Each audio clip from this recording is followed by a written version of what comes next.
What's going on, everybody? Welcome back to the Fantasy Golf Bag Podcast. I'm your host, Redkacheek, and we are going to be doing a little PGA Championship podcast this week. We got a couple members only videos this week for fantasygolfbag.com as well. So stay tuned for that. We've been doing the combo IQ the last couple weeks, which has been fantastic. Essentially combining our driving IQ tool and approach IQ tool. And trying to get like what I would term a course fit model using basically exactly what the breakout and distributions are for every single hole and shot across the players' data over the last 12 events or 10 events. So stay tuned for that. But we will dive into the course preview and kind of walk through everything for Quail Hollow for the PGA Championship. So we'll go ahead and get started right away.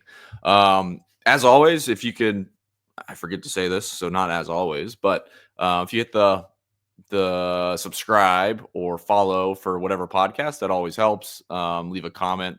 That's totally fine.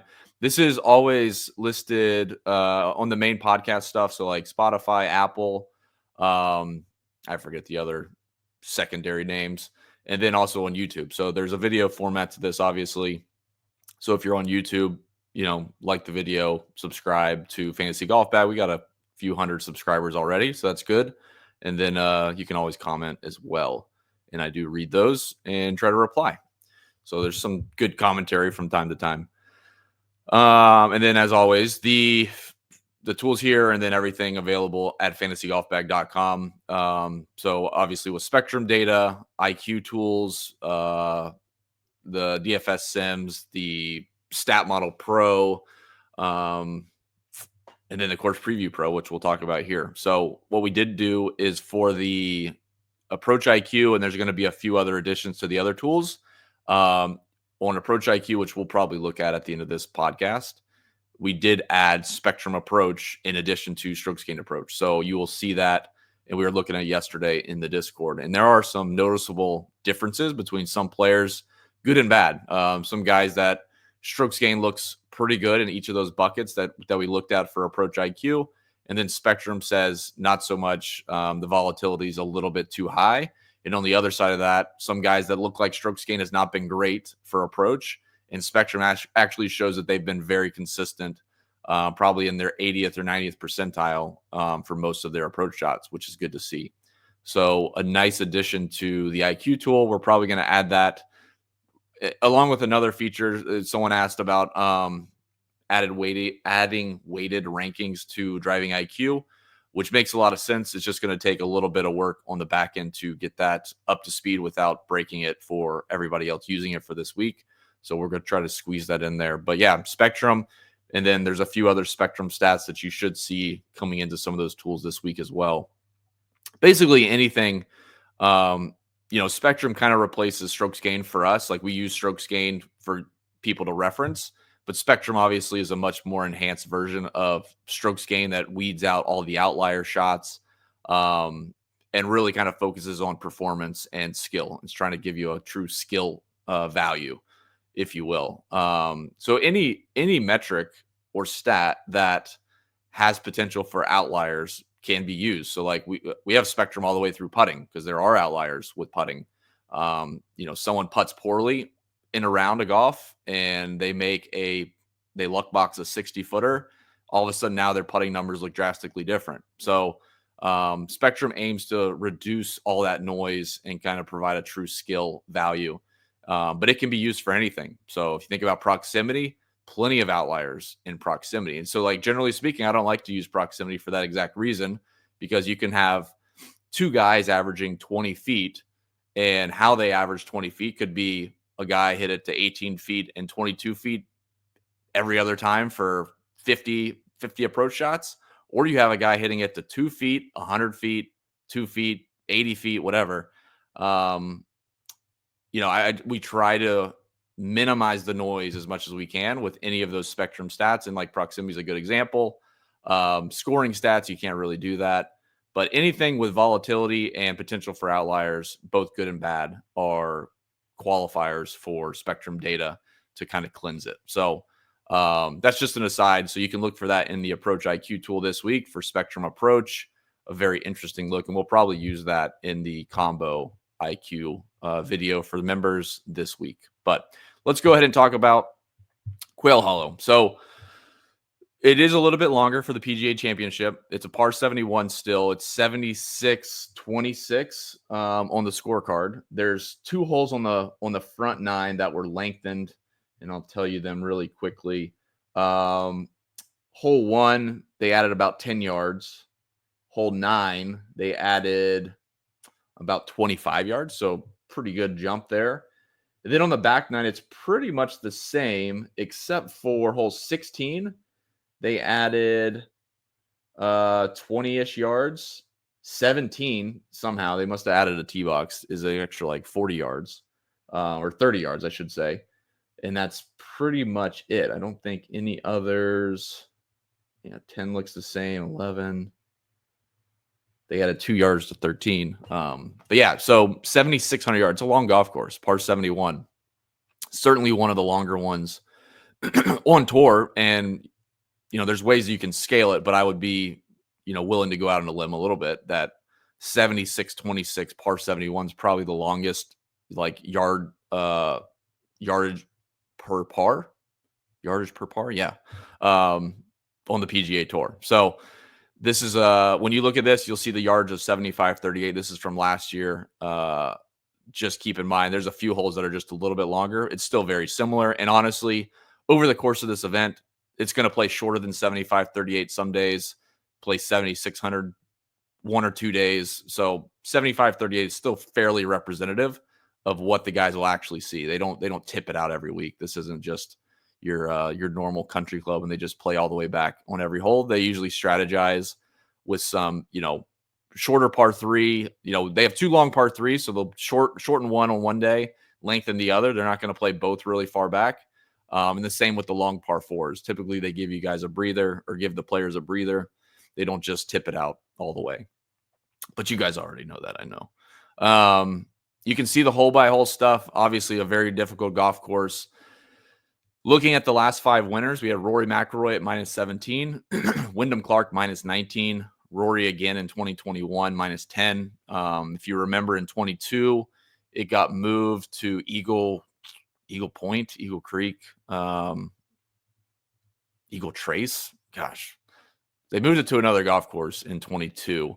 And then 2019, Max Homa -15, and Jason Day in 2018 -12. So, a little bit of the outliers on the course conditions with Wyndham Clark at -19 and Rory even slightly at -17.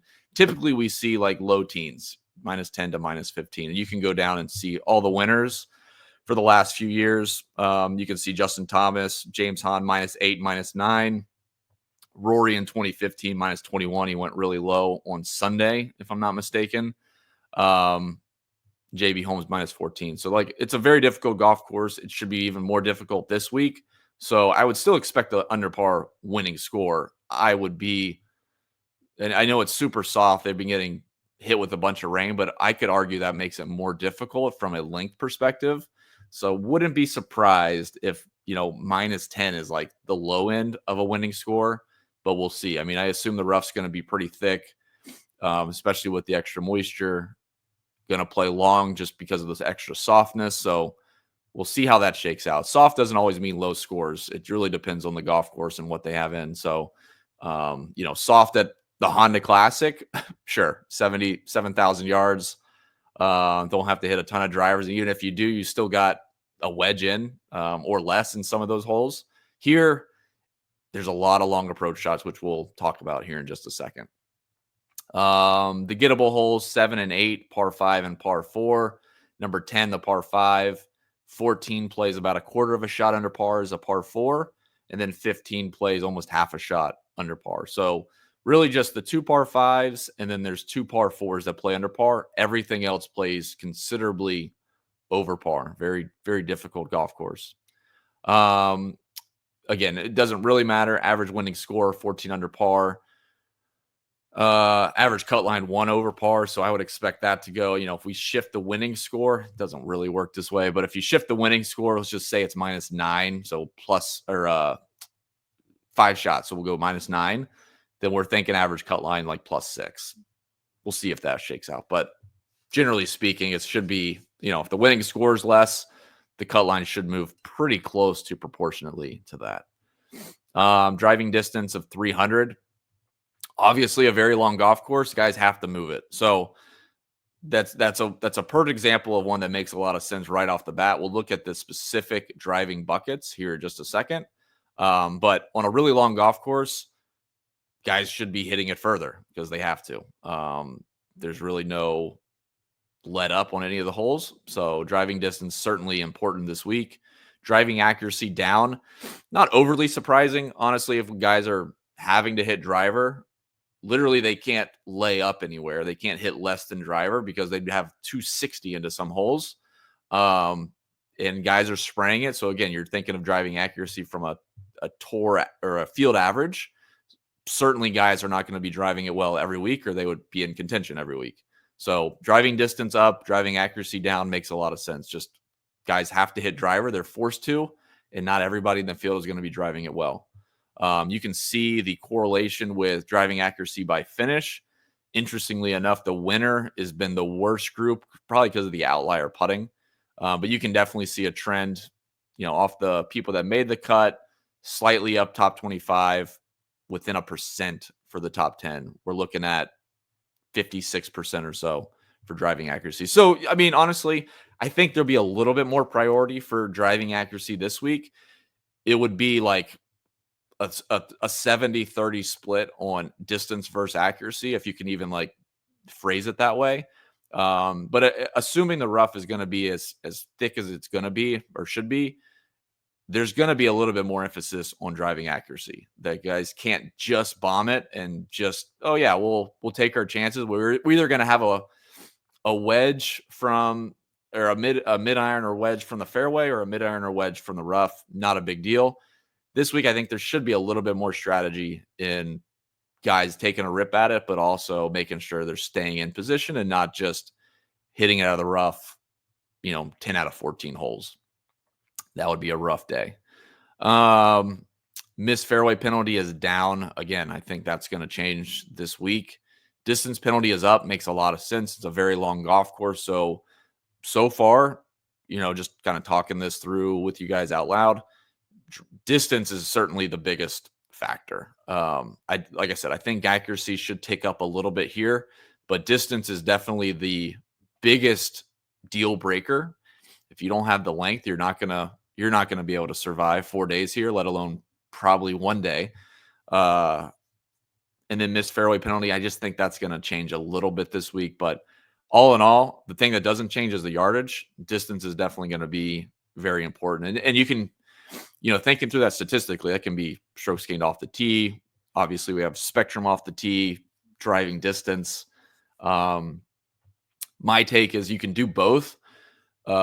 Strokes gained off the tee heavily weights distance, but it also gives a penalty for missing the fairway or missing the fairway on the wrong side. So I think off the tee, strokes gained off the tee is still a better metric. And then obviously spectrum just kind of weeds out any outliers. Someone drives it out of bounds, 1 out of 14 holes, that gets taken out basically or docked. So driving distance, definitely a big deal. Proximity to hole, pretty high, 46.5 feet. Not surprising. They have some long approach shots in here. Just trying to look through anything specifically that stands out in terms of like data. Everything you would expect on this golf course. When we talk through it being long, driving distance is up, green regulation is down, proximity is up or higher. Green regulation from the fairway is down, green regulation from the rough slightly down. I think that's going to go down even more. I mean, it's a tough golf course off the tee in terms of distance. If you don't have the distance, that's a big skill set you're missing. And the second shots are going to be long. So, buckle up. You need the distance. I hate to harp on just distance. Everyone's probably going to say that, but it is certainly It is certainly a big deal at this golf course. All right, let's go ahead and talk through specific course breakouts. Um, we'll take out the winner. If you look through the time machine that we have at Fantasy Golf Bag, you can see like top 10, top 5 in the field and see how like specific stats have looked as people lead into a tournament. So I'm going to take out the winner just because it's only one per year. Top 10, top 25 is pretty safe for this chart at least. So the big thing that stands out to me, I think there's a big jump off the tee for the guys that made the cut and then finished in the top 25 and top 10. Obviously, it makes sense. But I think underrated, and it's probably because of the longer approach shots. Approach is a big jump. You can see that down there. We got, let's see, everyone that made the cut gained about just under a stroke on approach. And if we go to everyone in the top 25, they gained over 2 strokes on approach. So over a shot and a quarter. Just between the made cut and the top 25. I think that's even less of a gap between it's about no, it's less. So for off the tee, the difference between making the cut and finishing the top 25 is about 0.9 strokes off the tee. And then, like I said, it's almost 1.3 strokes for approach. So don't overlook approach. Like I said, I'm hammered on driving distance and off the tee. Certainly, that's a big part of this. If the guys don't have distance, they're not driving it well. And like I said, I think accuracy still is going to play a little bit more of a role than it has here in the past. But approaches, don't overlook approach. The mid irons and long irons certainly are going to be a difference maker for guys that just kind of squeak through the cut and finish in the top 25, top 10, and hopefully the winner, which is what we're all trying to do. The next thing I really quickly, so ball striking stats obviously make sense. Putting has been a difference maker. So putting 0.87 strokes putting for everyone that made the cut on average. Putting for top 25, 2.5 strokes putting. So a pretty big jump. And I think that goes into the line of the proximity to the hole. 3-putt avoidance should be important. Guys making their 5-8 footers will be important. I don't expect a lot of guys making bombs, but avoiding 3 putts is going to gain you strokes on the field, and then kind of goes hand in hand. But scrambling, making your 5 and 8 footers, also going to go hand in hand with good finishes by saving, I don't know what that is, half a stroke. Making an 8-footer is half a stroke. So it's going to be a putting contest when you boil down the top players that drive it well, hit their irons well. It's going to be a putting contest. Who's going to scramble well and who's going to avoid 3 putts and who's going to make a few, 15 footers for birdie. That definitely will be a difference maker. Which we'll talk about putting here in just a little bit. Driving distance distribution and approach distance distribution. We just talked about the driving distance number of 299.8. We'll call it 300. It's a pretty even split. So there's actually a few holes that are under 290, which is interesting. We have hole 2, hole 8, and hole 14. They all are in the mid 280s off the tee. 290 to 310. We have 9 holes. So that's obviously drivers for everybody in the field. Maybe. I don't know. I assume that's Rory's even hitting driver into that bucket. Again, that's a field average. So I'm sure that's just a driving bucket or a driver bucket. But yeah, 290 to 310. There's 9 holes. So very heavy in that range. And then 310 to 330. We have hole 12 and hole 16. Both are par 4s, interestingly enough. Hole 12, how far is 12 and 16? 16, I think, went up in distance, so that'll stay the same. 506, so that makes sense. And there's a driving distance penalty of quarter of a shot. So distance is very, very important on hole 16. And then hole 14 is even higher, which is interesting because it's a short hole. So 344, the distance penalty is 0.3 shots. So guys are trying to get it up and around the green in 1, and then taking their chances scrambling. It's interesting when you break it out that way. par fives for distance is always going to be a pretty big difference maker. But when you see like a short hole and a big distance penalty, I mean, most people know that from strokes gained data anyways, like going for the green and 2 on a par 5 versus laying up is always going to yield better scoring. Assuming there's no, serious water risk or something like that. And the same goes for drivable par 4s. Going for the green versus laying up tends to will always yield lower scores. It's just kind of a player preference.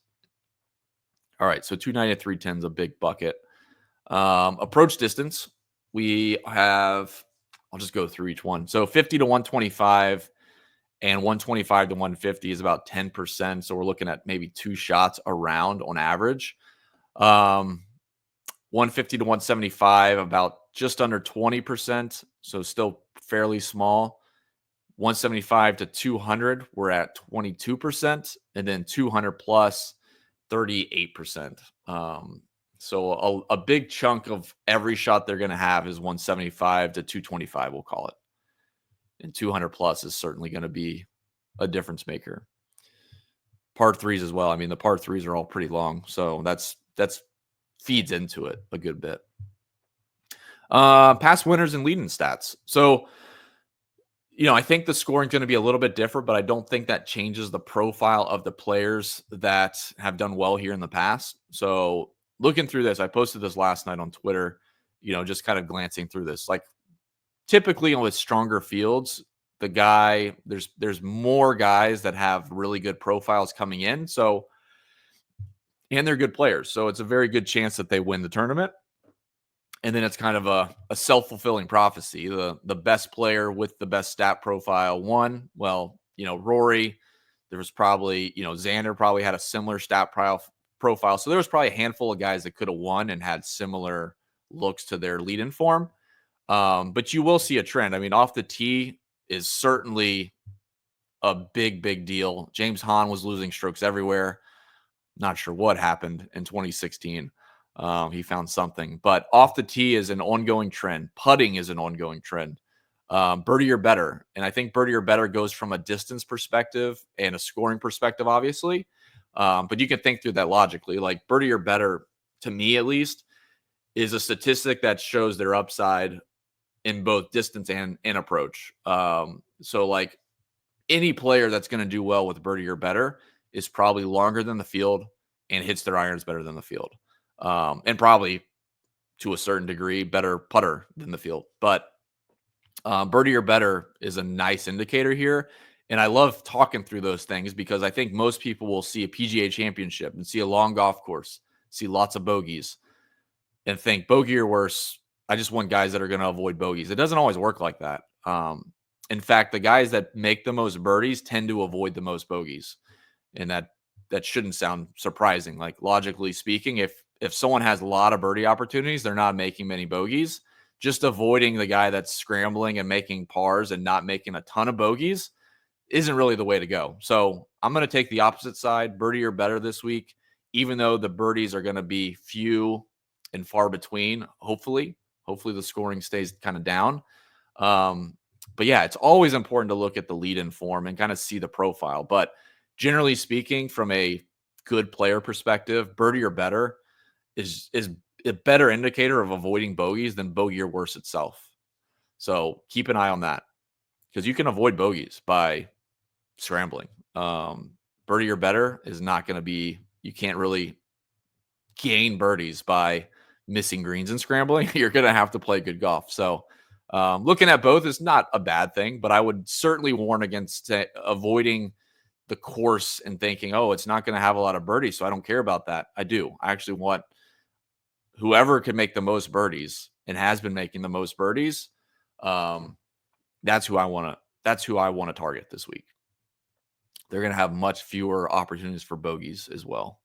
All right. A lot of course history for a majority of the field. We'll look at top 10 finishers really quickly first. No surprise, Rory with 3 wins here. Jason Day, Rory with 3 wins. He's got 6 top 10s.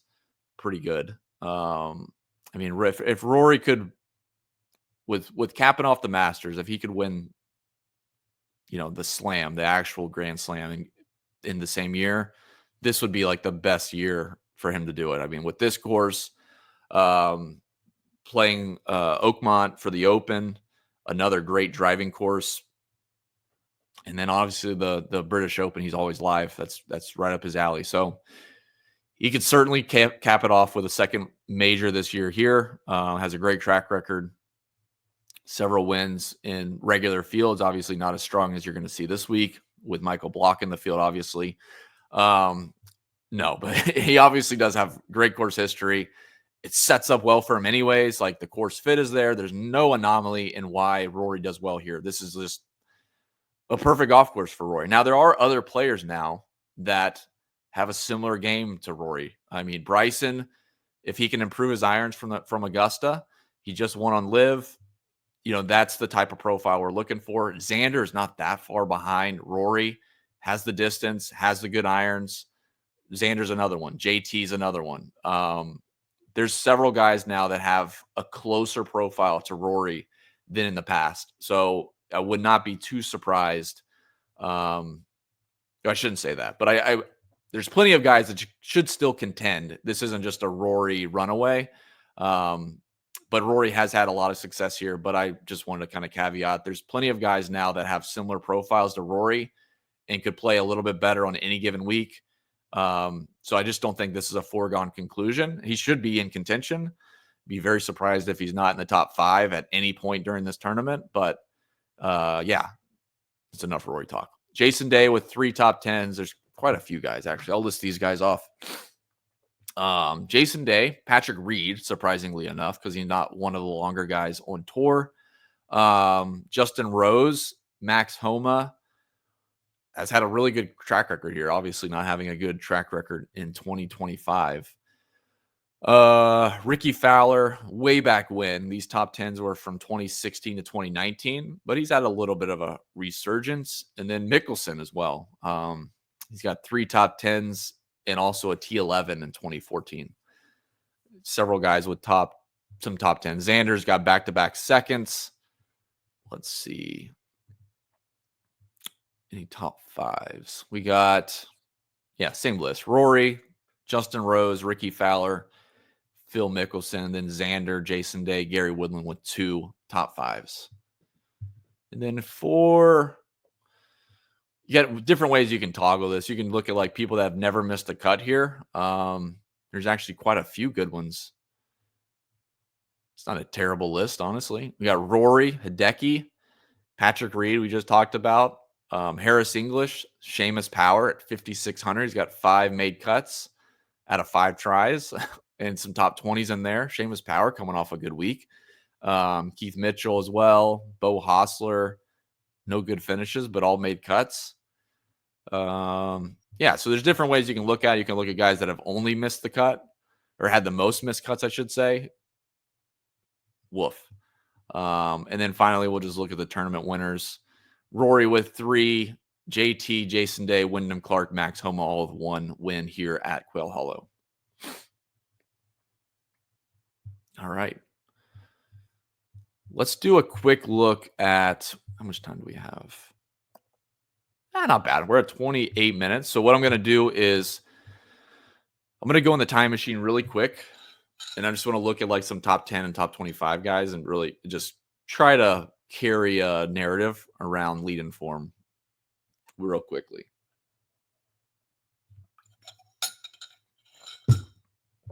All right. So this is 2024 top 10. There's 12 players that finished in the top 10. Average strokes gained off the tee. The players were gaining about 0.19. Approach was slightly positive, around the green slightly positive, putting way positive, 0.3. So these are the kind of things I like to look at. You can go across with distance. Distance should be a factor. There's some give and take there. Denny McCarthy played well. It's not long. Russell Henley as well. Like they can save strokes with their long iron play or their putting. So like things like that happen.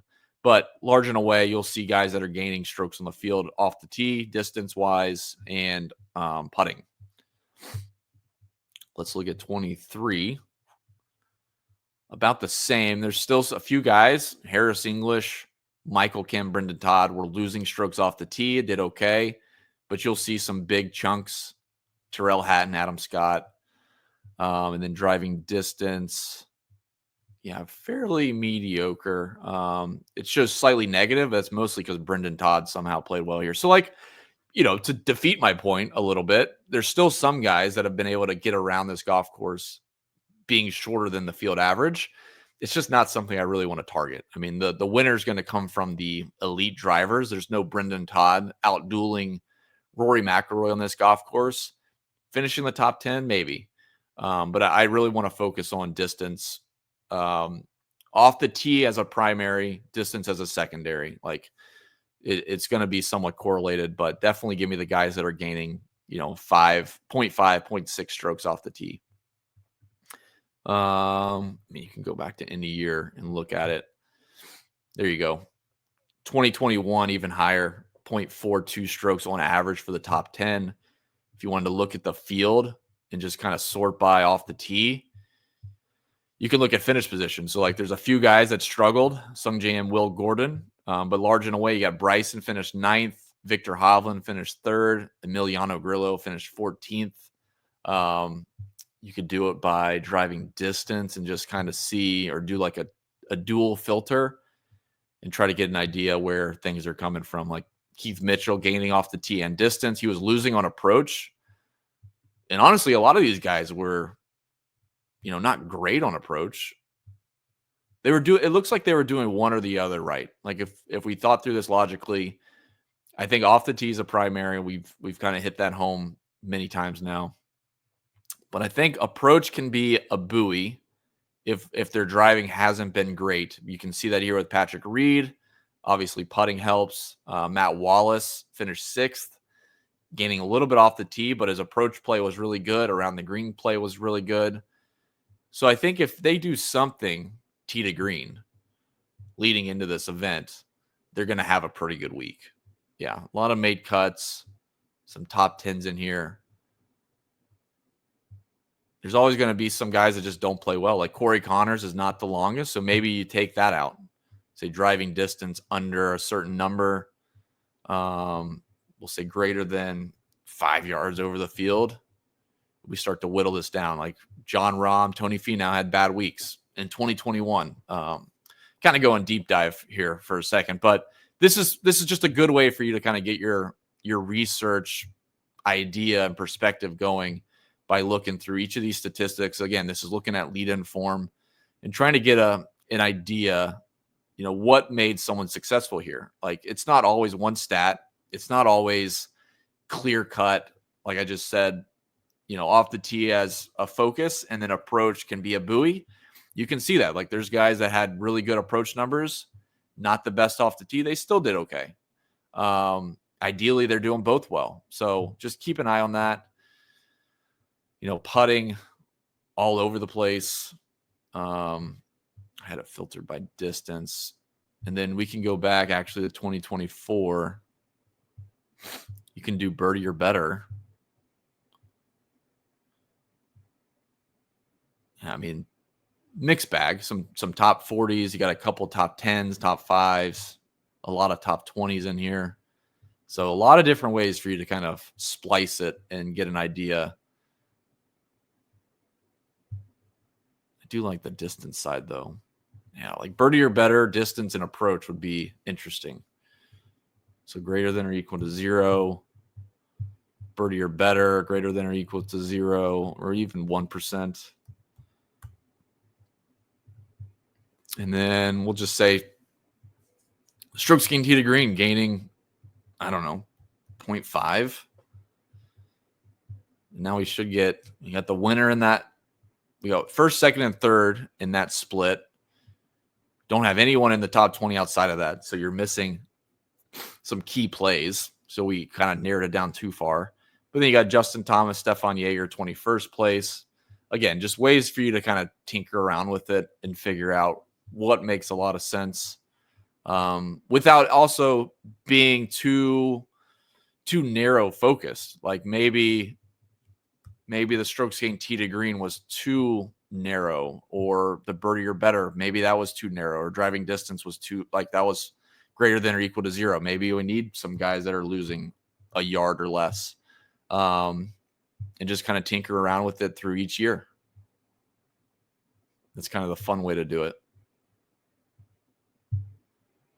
I do like the tee to green though. Like, just at least I think if you're gonna weight statistics like off the tee and approach, which everyone does every week, I think weighting, including strokes gained tee to green, that way at least it includes one or the other off the tee or approach or around the green. So you're not missing out on someone just because one stat wasn't elite. I think driving distance is worth considering or including, and then birdie or better as well. At least having a positive birdie rate versus the field. I mean, you could do the opposite side of bogeys as well.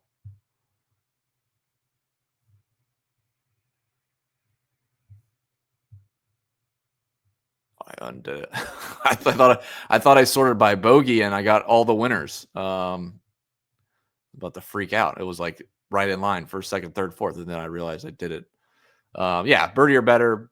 Bogey or worse, still not the worst thing, but definitely don't just do bogey or worse. All right, enough talking about lead in form. Plenty of guys to look through. It's very interesting looking through how people come into an event and then play well in certain courses. I feel like this one's more narrow focused because of the distance factor, but you'll see that on shorter courses where off the tee is still very important as a lead-in stat, not something just to throw out. All right. We'll do 2 breakouts. We'll do driving IQ really quick. We know 290 to 310 was a big bucket, so we'll just focus on that. Let's do a distance penalty. We usually don't do this. Let's do a distance penalty. What do we got? Average is a 0.2. Let's do medium. Might do high. We'll do the last 12 events, get a little more sample size. Yeah, it's pretty small because they haven't played any tough golf courses like this. We'll do high. It's actually a little more sample. So we'll say distance penalty is high, and arguably it is. 290 to 310 is our bucket. We can do any of these buckets that we want. I'm just going to do 290 to 310. Missed fairway penalty. Again, I don't want to hyper filter everything. Probably wouldn't hurt to run it and also do a missed fairway penalty, a medium or high. It's hard to do it together. You start to get your sample size really low. There's not many courses that match up to a major where the missed fairway penalty is also high or medium and the distance penalty is also high or medium. So I usually just kind of leave one or the other as all and then filter by distance or accuracy. That's kind of the way to view that. Accuracy priority or distance priority. All right, off the tee. Bryson, again, we don't have Liv in this yet. I know that's been a request in our Discord wish list. But Bryson leads number 1 off the tee.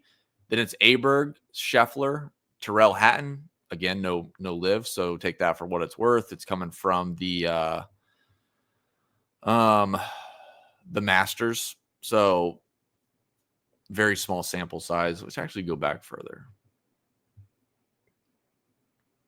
I don't want to go back further, but just I think it'll take them out or bump them down because of sample size.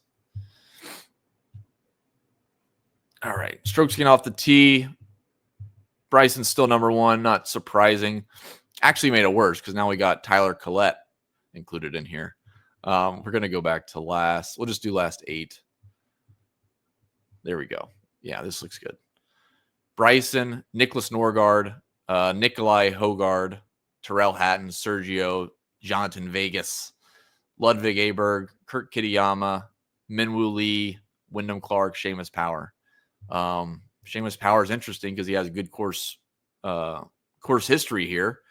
He's one of the longer guys. Never think about him being long, but he is. Looks pretty good. Honestly, this list alone looks pretty good. Scotty, not one of the longer guys on tour, so being in the 290 to 310 bucket, it's not surprising that he's not one of the top guys because he's not that long. Um, so he won't be gaining many strokes against the field in that area. Irons are a different story. So let's go take a peek at that.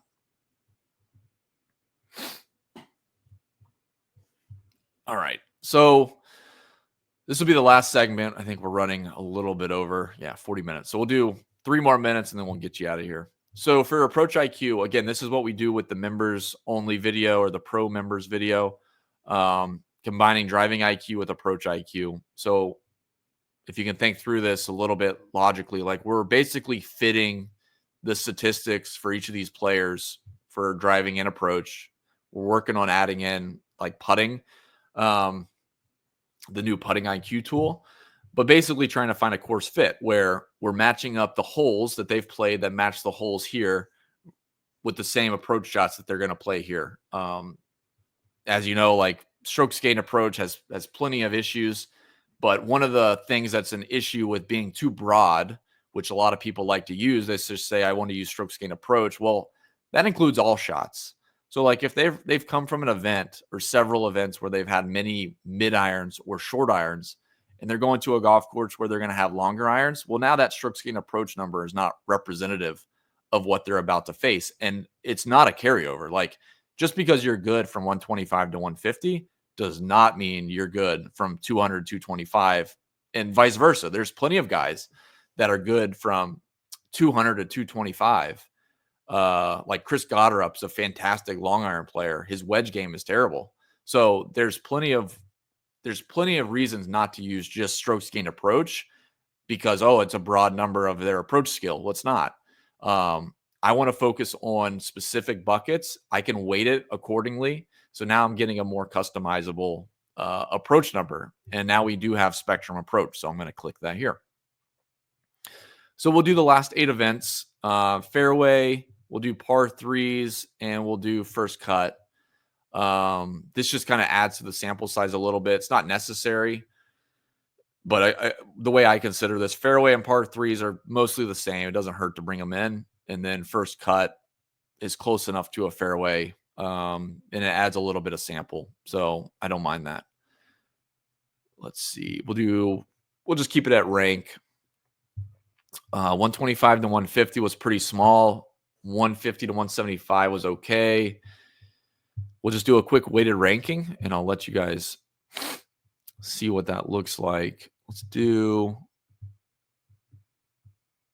like 50%. Do 25, 30. That's probably good.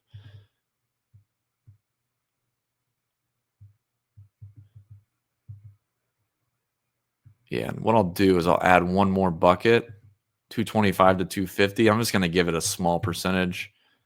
Do like 10%. So we'll do 40,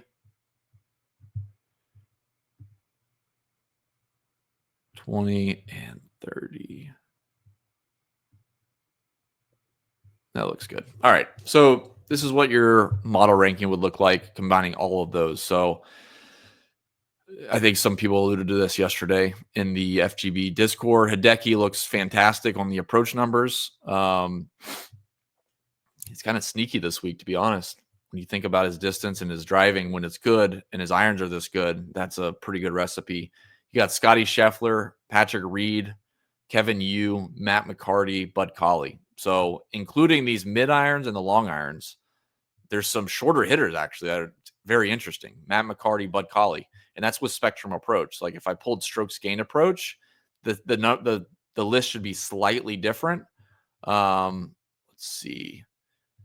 Yeah, so we got Hideki, Scotty, then Rory third. And if we run Spectrum, again, this is not to dock Rory necessarily, but if we run this and look for Rory is down here. I don't know, what is that? 10th place? 1, 2, 3, 4, 5, 6, 7, 8, 9th place. So he goes from 3rd to 9th because of Spectrum approach. And there's some guys that move up the list that are down further. So I'm going to look at Spectrum approach. I don't like to look at proximity. At least we're using buckets, so it's not the worst. But again, proximity is an average, and looking at guys that hit it a little bit further and a little bit closer in the average compared to another person's average isn't really that helpful to me. Um, I mean, that should be somewhat logical. Like if two people told you they average 20 feet from the hole, well, how are they averaging 20 feet from the hole? Is someone hitting it 20 feet every time, or is someone hitting it 10 feet and 30 feet, or 1 foot and 50 feet? So it does matter quite a bit how they get it done. And Spectrum Approach helps the approach number quite a bit. So yeah, interesting thing. I would just stay tuned for the pro video.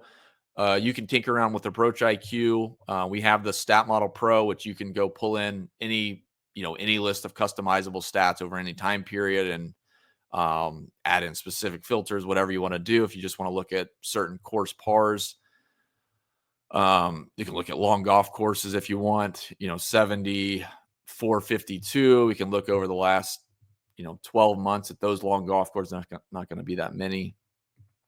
And try to get an idea for certain statistics on certain type of course profiles. So I think that's it, guys. 46 minutes, slightly long. But yeah, best of luck this week. It should be a fun week. We'll see what the weather holds. I know it looked like it was flooding all day yesterday. So we'll stay tuned to what the weather's going to look like and what the course starts to do. If it stays soft, I assume it's going to be soft, but we'll see. And then stay tuned for the pro videos for Fantasy Golf Bag members. As always, you can check us out at fantasygolfbag.com. I would highly encourage it. You can check out Spectrum data, which will be a very big improvement to your process if you use strokes gained by weeding out all of that bad data that kind of comes with inherently counting every single shot that a player hits. We're just looking for to really trying to determine their true skill, and everyone's going to hit bad shots and extremely good shots. And we're just trying to minimize the effect of that on what we're doing every week in terms of analysis. So best of luck this week. Stay tuned. You can find everything at fantasygolfbag.com. Thanks for tuning into the podcast. See you later.